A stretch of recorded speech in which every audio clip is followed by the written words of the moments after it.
This game, I'm excited for this because from a betting perspective, I love these. We got the Saints and the Cowboys. I love when, especially a very public team like the Cowboys goes out, looks very, very flashy, very fancy. Now they're coming home. You got the Saints that no one wants to bet on, no one likes.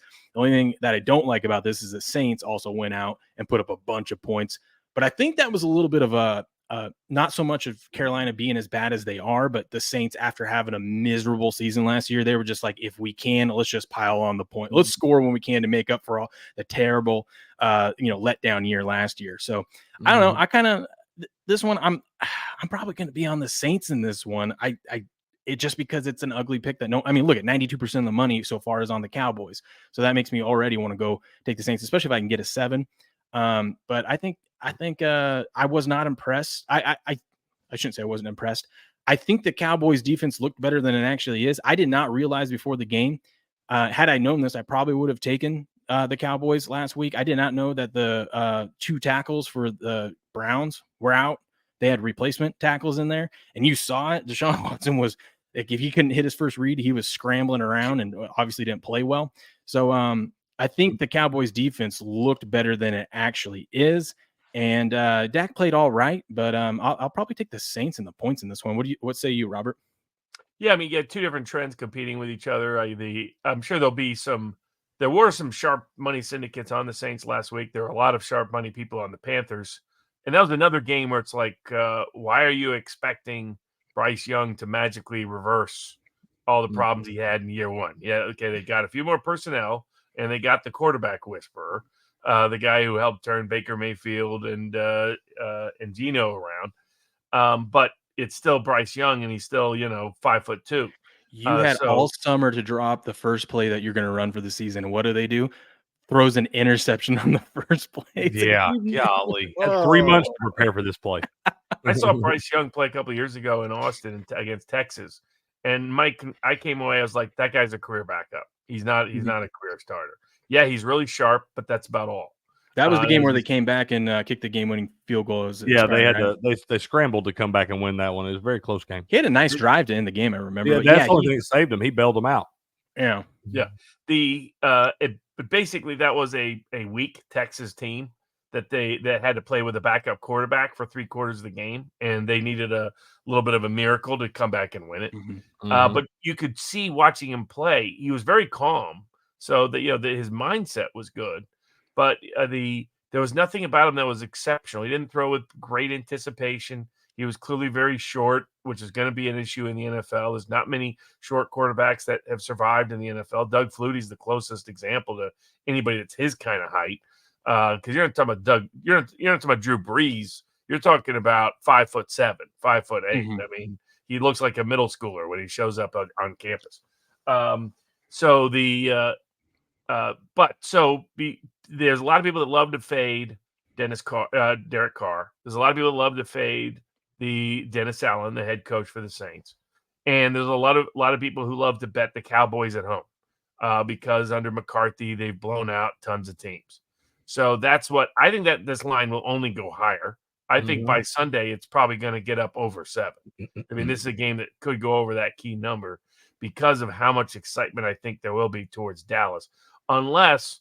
At this point you have very, very early public action, so you don't usually know what that means unless people get so pumped about the Saints blowout win that they jump all over the Saints, and then it keeps it down to 7 or even under 7. But I would think this is a game you can probably get. If it hits 7, then I'd bet the Saints. Just because my view is I didn't see a lot. Under the hood, Prescott wasn't really that impressive last week. His numbers weren't great. No. Yeah, they weren't. I mean, it's mostly that Deshaun Watson can't hit the right side of a barn. And the key factor with the Saints is I'm a huge Kubiak fan. What everybody calls the Shanahan coaching tree is, in my opinion, actually the Kubiak coaching tree. Kubiak is who designed that offense in Denver that Shanahan then borrowed, that his son then learned, and so on and so forth. And this is the kid Kubiak. And if he showed in week 1, because it was always talk, the Saints' offensive line is terrible. Derek Carr is always awful when he's under pressure. Both things that might appear true. Generally, he has schemed. Think about any Shanahan Kubiak coach team. Many of them had mediocre offensive lines on paper. It doesn't matter the way they schemed last night. I mean, the Jets supposed to have one of the best defensive lines in football. They went out there with an unknown backup. How many times have you seen that story from a Shanahan Kubiak Yes. team? Yes. And ran all over him. I mean, I think Purdy got touched twice all game. Purdy was sitting there, boom, boom, boom, boom. So all of a sudden you see the same thing. Yeah, granted the Panthers, traded away one of their best pass rushers. And so maybe the Cowboys would be better with Micah Parsons at home. But I definitely wouldn't be laying points with the Cowboys because I'm not convinced the Cowboys are as good as they were last year. And I'm not convinced that the Saints are going to be as bad as they've been at times under Dennis Allen. So, yeah, I would lean with the Saints. Real quick, Cricket. Robert, I know, from the picks you give out, usually don't have player props, but one that we have been watching that panned out again this year.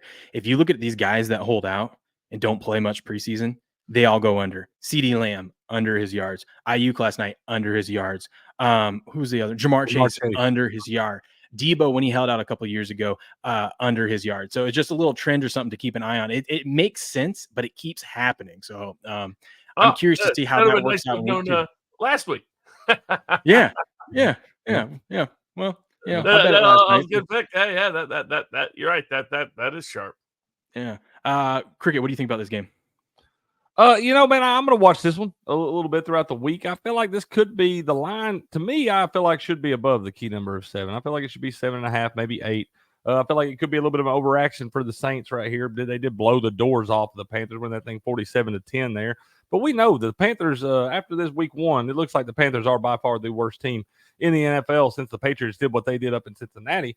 But I think it could be an overreaction right here, man. I think I'm leaning Cowboys in this thing. I kind of like it below 6.5 right there. I do want to go ahead and lock that in on my contest picks for my bookie contest because I think it will wind up moving up north of 7 on that. So I want to snag that early line there. But the Cowboys look really good, man. I got a weird feeling about the Cowboys this year. It just feels like this is a team that's complete all the way around as long as they can avoid any catastrophic injuries. I know Jake Ferguson got banged up the other day. He's probably going to miss 3 or 4 weeks with that sprained MCL. That is huge, man, because they don't have any depth at tight end, really.